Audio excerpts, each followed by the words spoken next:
So you look at the chart, what's fascinating is not, gold is down over that entire period from the peak. Yeah. But since the drawdown was mostly between August 8th, 2020 and the end of September 2020. That happened pretty quickly. And then it just got in this range I'm talking about, and up and down with a lot of volatility in the range. It's a paradox. On the one hand, you're kind of going sideways, but on the other hand, there's a lot of vol in the range. So if I'm not a day trader, I recommend gold for portfolios, and I think that's pretty well known. And I recommend a 10% allocation. That's pretty well known. But boy, if you were a day trader and you just bought the dips, you would have made a fortune in this, because that pattern has persisted for really 14 months at this point.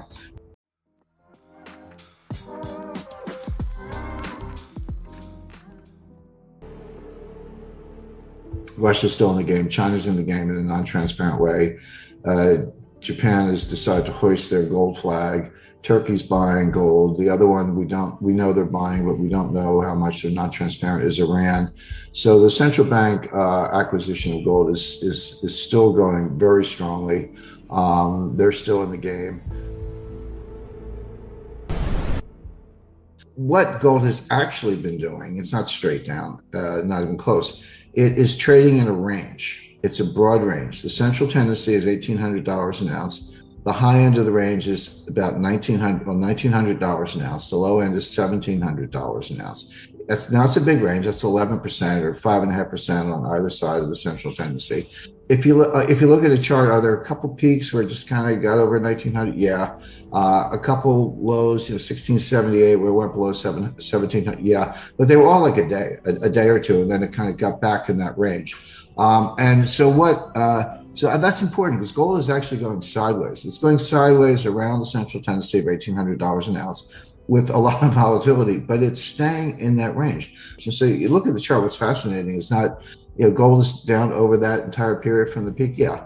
But since the drawdown was mostly between August 8th, 2020 and the end of September 2020. That happened pretty quickly. And then it just got in this range I'm talking about, and up and down with a lot of volatility in the range. It's a paradox. On the one hand, you're kind of going sideways, but on the other hand, there's a lot of vol in the range. So if I'm not a day trader, I recommend gold for portfolios, and I think that's pretty well known. And I recommend a 10% allocation. That's pretty well known. But boy, if you were a day trader and you just bought the dips, you would have made a fortune in this, because that pattern has persisted for really 14 months at this point. There are far more interesting things going on in central bank gold accumulation. One of the things I was looking at Russia, because Russia it was just like clockwork. They were buying, between 10 and 30 tons a month for almost 10 years. It was, they obviously had standing orders with the dealers. They don't want to disrupt the market. They were highly transparent. So, my friend Nabiuline, I call her the only central banker who actually knows what she's doing, was just like accumulate.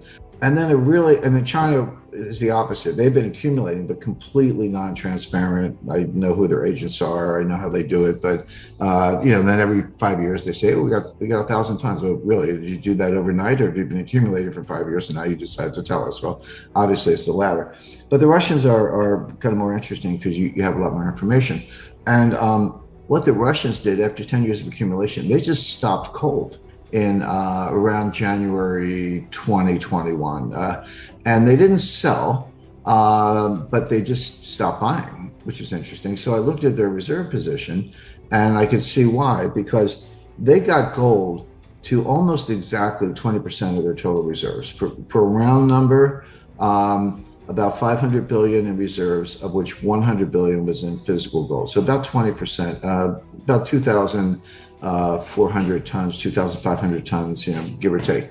And they said that's enough. In other words, for the same reason I say for an individual portfolio, 10% is enough. And then people say, well, Jim, if you think gold's going higher, which I do, why not 50% or 100%? Because that never makes sense. You never want to, you can be over allocated. You can be wrong also. You always have to factor that in. But they got to 20% and they just leveled off. They said, okay, we're there.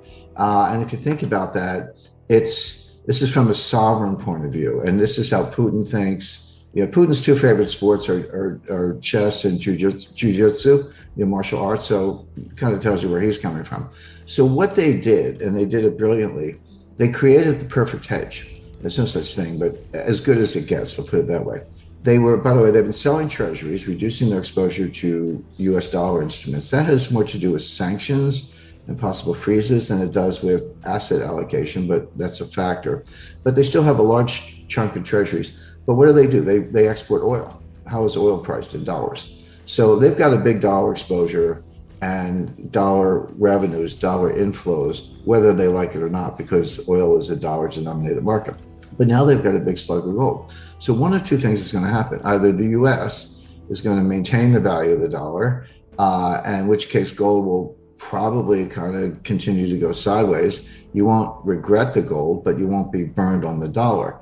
But that aside, if you believe the US will resort to inflation, which they will eventually, we're just not there yet. This is a timing issue. Then what's going to happen to your dollar assets? They're going to be worth less. But what's going to happen to your gold? It's going to scream. It's going to go to the moon. So there they are. If the dollar's solid, they got a really nice diversified position. And if we resort to inflation, their gold's going to go up and the dollar price of oil is going to go up. So they've got a beautiful hedge. This is like a masterpiece of hedging and wealth preservation on a going forward basis, which is what a reserve position or sovereign wealth fund, as the case may be, is supposed to do.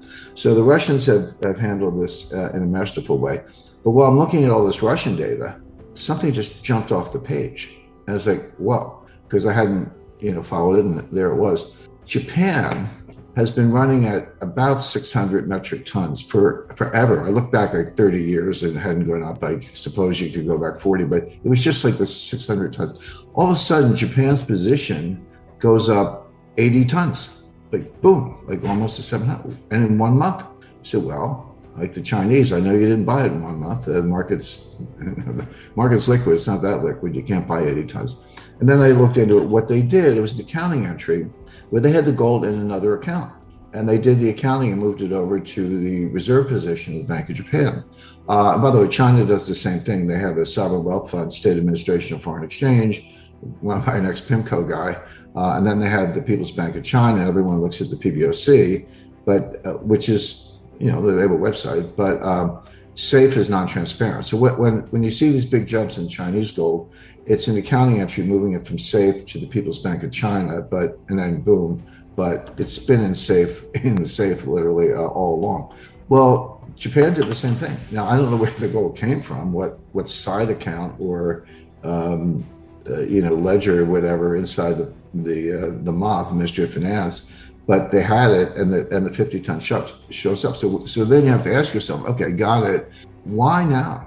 Why did they decide to print? Sorry, I misspoke. I said 50. It was 80. Why did they decide to print an 80-ton increase when they had the gold all along? Why now? Well, look at Afghanistan. Look at the U.S. humiliation.